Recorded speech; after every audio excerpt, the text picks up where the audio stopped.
नमस्कार, मी भाग्यश्री फाटक.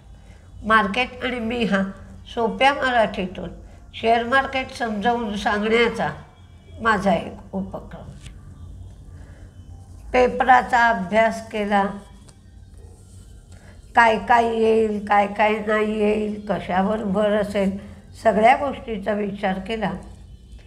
पण जो हातात पेपर आला तो मात्र आउट ऑफ सिलेबस होता असंच म्हणावं लागेल.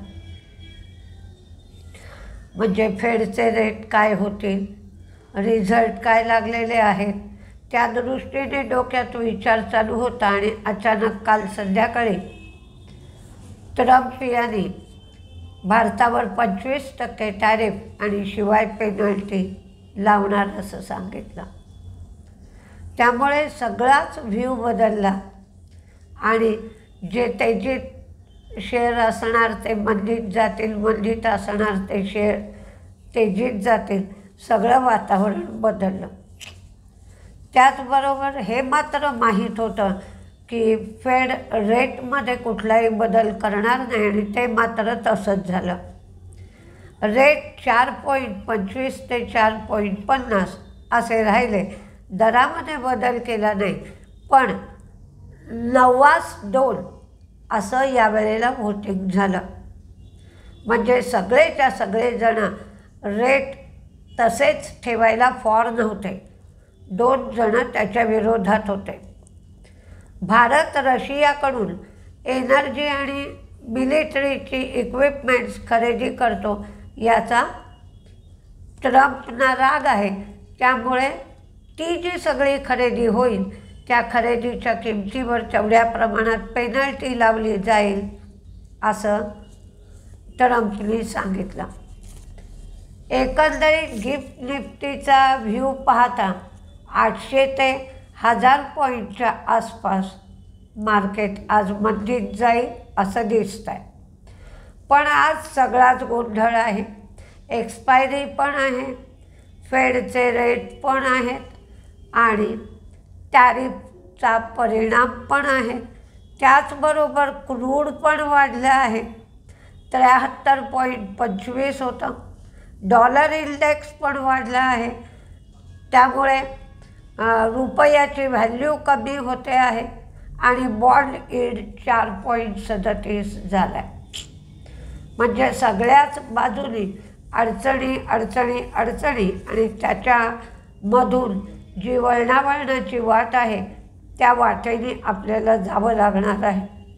फॉरेन इन्व्हेस्टर्सची विक्रीच आहे 850 कोटींची, तर डोमेस्टिक इन्व्हेस्टर्सची मात्र खरेदी आहे 1829 कोटीची. महिंद्रा अँड महिंद्राचा रिझल्ट चांगला लागला हे मी कालच सांगितलं. रिलॅक्सोचा प्रॉफिट वाढला आहे, रेव्हेन्यू कमी झाला आहे, मार्जिन वाढलं आहे. हे जे ट्रम्पचे टॅरिफ्स आहेत, पेनल्टी आहे, त्याचा टेक्स्टाईल इंडस्ट्रीवर खराब परिणाम होईल. त्यामुळे टेक्स्टाईलचे सगळे शेअर मंदीत जातील असा एक अंदाज आहे. बांगलादेशावर 35% टॅरिफ आहे, व्हिएतनामवर 20%, चीनवर 55%.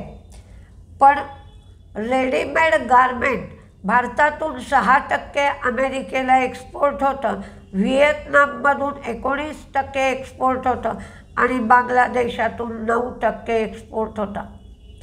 Gokuldas, Welspun living, Indocount, pearl global, Vardhman, KPR mills या सगळ्या टेक्स्टाईल कंपन्यांवर परिणाम होऊ शकतो. काही रिझल्ट आहेत ते पाहूया. इंडस टॉवर प्रॉफिट कमी झाला, रेव्हेन्यू वाढलं, मार्जिन कमी. ADF फूडचा रिझल्ट चांगला आला आहे. प्रॉफिट, मार्जिन, रेव्हेन्यू सगळे वाढले. PTC इंडिया फायनान्शियल प्रॉफिट वाढलं, नेट इंटरेस्ट इन्कम कमी झालं. सर्व्होटेक यांचा रिझल्ट चांगला आला आहे, प्रत्येक गोष्ट वाढली. फिनो पेमेंट प्रॉफिट कमी झालं, नेट इंटरेस्ट इन्कम वाढलं. प्रुडंट कॉर्पोरेट प्रॉफिट रेव्हेन्यू वाढलं. V2 रिटेल यांचाही रिझल्ट चांगला आला आहे, प्रत्येक गोष्ट वाढली. SIS प्रॉफिट रेव्हेन्यू वाढलं, मार्जिन फ्लॅट राहिलं. केन्स टेक्नॉलॉजी रिझल्ट चांगला आला, प्रॉफिट रेव्हेन्यू मार्जिन वाढलं. सोनाटा सॉफ्टवेअर प्रॉफिट वाढलं, रेव्हेन्यू वाढलं. GMR पॉवर ही फायद्यातून तोट्यात गेली. थॉमस कुक प्रॉफिट रेव्हेन्यू वाढलं, मार्जिन कमी झालं. आयॉन एक्सचेंज प्रॉफिट रेव्हेन्यू वाढलं, मार्जिन कमी झालं. ॲस्टर DM प्रॉफिट कमी झालं, रेव्हेन्यू आणि मार्जिन वाढलं. कॅम्सचा रिझल्ट कमजोर आला आहे, तिन्ही गोष्टी कमी झाल्या आहेत, पण त्यांनी 11 रुपये डिव्हिडंड दिला आहे. JB केमिकल प्रॉफिट रेव्हेन्यू वाढलं, मार्जिन कमी. टाटा स्टीलचा रिझल्ट चांगला आला आहे यावेळेला, प्रॉफिट मार्जिन दोन्ही वाढलं, रेव्हेन्यू कमी. ITD सिमेंटेशन प्रॉफिट रेव्हेन्यू वाढलं, मार्जिन कमी. HEGला मात्र ग्रॅफाईट इन्व्हेस्टमेंटमधला लॉस त्याने ॲडजस्ट केला आहे, त्यामुळं प्रत्येकच गोष्ट ॲडजस्टेड आहे. प्रॉफिट रेव्हेन्यू वाढला आहे, मार्जिन कमी झालं आहे. भारत फोर्ज एरोस्पेस ॲप्लिकेशनसाठी state of art ring mill establish करणार आहेत ते. LTI माइंट्री ब्लूव्हरसेक क्राफ्ट स्टुडिओ लॉन्च करण्यासाठी त्यांनी ॲडोबे बरोबर करार केला. हिकल जपानच्या एजन्सीने 19 ते 22 मे या काळामध्ये बंगलोर साईटचं एक इन्स्पेक्शन केलं होतं, त्याला गुड मॅन्युफॅक्चरिंग प्रॅक्टिसेसचं सर्टिफिकेट दिलं. मुंद्रा सायबर फोर्ज इन्क्लुझिव्ह USAचं ॲक्विजिशन पूर्ण केलं. Axis bank Antara psychiatric hospital यांच्याबरोबर इन्स्टिट्यूट ऑफ हेल्थ सायन्सेस स्थापन करण्यासाठी भागीदारी. जिओ फायनान्सचे प्रमोटर्स 15,825 कोटी रुपये गुंतवणार आहेत. त्यासाठी 50 कोटी वॉरंट 316 रुपये 50 पैसे भावाने घेणार आहेत.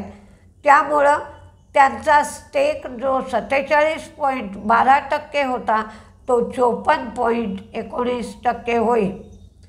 टाटा इन्व्हेस्टमेंट 4 ऑगस्टला स्प्लिट करणार आहेत, म्हणजे स्प्लिटवर विचार केला जाईल. HEG 650 कोटी रुपये 30 महिन्यामध्ये गुंतवणार आहेत आणि 15,000 टन पर ॲनम एवढी कपॅसिटी ते ॲड करणार आहेत. अरविंदो लॅनेट को LLC कडून 100% मेंबरशिप इंटरेस्ट ते घेणार आहेत $250 million. IRFC Sumitomo Mitsui banking कॉर्पोरेशननी 5 वर्षासाठी $300 मिलियन एवढी विड्रॉल लिमिट IRFCला त्यांनी दिली आहे. कॉपरमध्ये मंदी आली आहे, जवळजवळ 20% कॉपरचा भाव मंदीत गेला आहे. चांदीमध्ये मंदी होण्याची शक्यता आहे. ॲल्युमिनियम मात्र वाढेल. आज ब्रिगेड हॉटेलचं लिस्टिंग होईल. तर कोणते शेअर तेजीत राहतील, कोणते मंदीत राहतील हे पाहूया. पण मंदीत राहण्याची शक्यता जास्त आहे. अचानक दुपारी 2:30 नंतर मार्केटमध्ये फरक दिसून येईल, कारण एक्सपायरी आहे. रोल ओव्हर कसे होत आहेत याप्रमाणे नंतर मार्केट चालू शकेल. पण 2:30-3 पर्यंत हा सगळा गोंधळ मार्केटमध्ये राहील. आणि ऑटो, ॲन्सिलियरी, टेक्स्टाईल या 2 सेक्टरवर मोठ्या प्रमाणावर परिणाम होईल. आणि त्याचप्रमाणे जे आपले अवंती फीड्स, ॲपेक्स फ्रोझन अशा गोष्टी जे निर्यात केल्या जातात त्या शेअरवरही परिणाम होईल. तर पहिल्यांदा तेजीमध्ये जे शेअर राहू शकतात ते सांगितले, ते रिझल्टवर अवलंबून आहेत. पण आज क्रिटिकल मार्केट आहे. ज्यांना जमत नसेल त्यांनी फक्त मार्केट बघा. आणि दुसरं एक मला सुचवायचं आहे की तुम्ही जर वहीत लिहून ठेवत असाल की कुणाची बोनसची बैठक आहे, कोणाचा डिव्हिडंड आहे, काय आहे, आणि समजा 15-20 दिवसांनी तो बोनस व्हायचा आहे किंवा तो डिव्हिडंड मिळायचा आहे, राईट्स मिळायचे, तर असे शेअर जर आज स्वस्त मिळत असतील तर तुम्हाला त्या शेअरमध्ये गुंतवणूक करता येऊ शकते. आधी तेजीचे बघा, Jubilant Pharmova, Sagility, IndiGo, Page Industry, Navin Fluorine, Greenply, Coromandel, Mahindra and Mahindra, Tata Steel, Hitachi Energy, GE Vernova, Akums, ITD Cementation, Britannia, AstraZeneca, Welspun Corp, ONGC कारण क्रूड वाढत आहे, ONGC, ऑइल इंडिया आणि KPIT टेक. रुपया थोडा घसरतोय त्यामुळे फार्मा कंपन्यांना फायदा होण्याची शक्यता आहे. तर मंदीमध्ये कॉपर मंदीत राहील. सेमी फिनिश्डवर 50% टॅरिफ लावला आहे आणि रिफाईंड कॉपरवर अजिबात टॅरिफ नाही आहे. त्यामुळे कॉपरचे रेट कमी होत आहेत. काल कॉपर लोअर सर्किटला होता. तर मंदीमध्ये हिंदाल्को, गोकुळदास, KPR मिल्स सगळे टेक्स्टाईलचे share, MTAR, Bharat Forge, Welspun, Trident, Sona BLW, HAL. Crude वाढलाय म्हणून HPCL, BPCL मंदीत राहील. LT Foods, Poly Medicure, Sun Pharma, Dixon, Avanti Feeds, Apex Frozen, Samvardhana Motherson, Titan, Tata Motors. तर बघूया काय काय होतं आहे. घाबरण्याची गरज नाही आहे. पण 1 ऑगस्टपर्यंत मुदत होती आणि कालपर्यंत सांगितलं जात होतं की भारताशी डील होणार आहे किंवा होण्याच्या स्थितीत आहे. आणि अचानक संध्याकाळी हे टॅरिफ्स जाहीर झाल्यामुळे गोंधळ उडाला आहे. पण 6% फक्त एक्सपोर्ट भारतातून होतो. त्यामुळे खूपही गोंधळ उडेल असं वाटत नाही आहे. पण आपलं प्राईम मिनिस्टर्स ऑफिस तयारीत आहे. भारताकडून काय काय संरक्षणात्मक निर्णय घेतले जातात ते सुद्धा कदाचित आज या मार्केटच्या वेळेत समजतील. घाबरून जाण्याचं कारण नाही आहे.